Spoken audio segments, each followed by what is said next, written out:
want to talk about some alternate ways to kind of play some common chords that are easier to me, easier fingerings, and still musical, especially in the context of just a general 1, 4, 5, 6 worship song. The first one's going to be the F chord. A lot of people see F and I see them go for the bar, which is fine. If you've got the finger strength for bar chords on acoustic, by all means go for it. I do not, at least to do it consistently. So what I like to do is just play kind of this 4-piece of an F. It's still the same things. I'm just fretting these 2 strings, the high 2 strings on the first, like this. And this shape is movable. So F, G, A, B.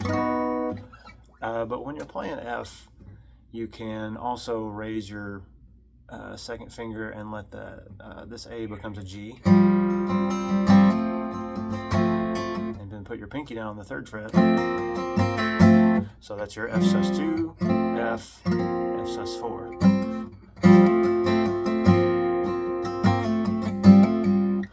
I just find that to be a lot easier, but I also like it sometimes in songs where you're playing in like the key of C and you're going from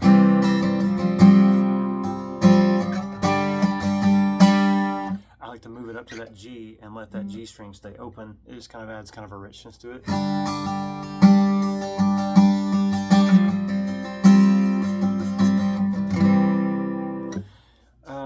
Another example that I have found useful is I play G's this way. I've talked about this in another video.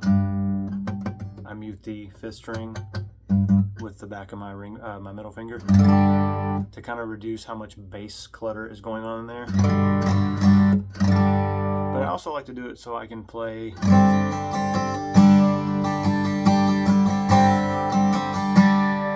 so that is a C note, which is the 4th of G. So that's actually a G sus4, but the movement's interesting because you're dropping this note. When normally you think of a sus4 as you're raising it. Like that's a D to a D sus4. Instead, the G is like, think of the intro to Good Good Father.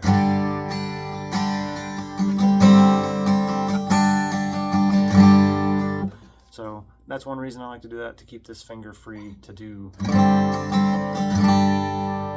that chord. Another example to just kind of liven up some chords is a D. It can also be played with the C shape moved up to here, to where your D note is right here.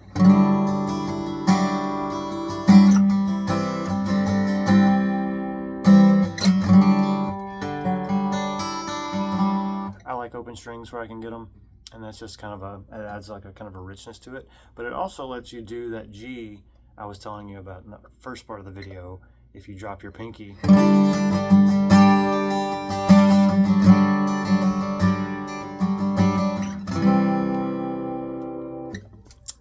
and then lastly is I've talked about doing a C this way. It's a C add 9. I like doing that too, so if you're ever doing a walk down, you can go from D, C,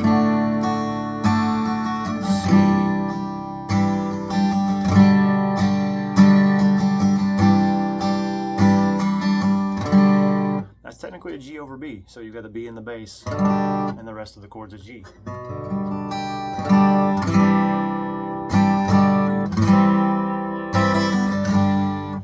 So, hope that helps. That's just a few ideas I like to use to kind of make some regular chords a little different, sound a little richer, and also just kind of liven things up or just play something a little differently sometimes.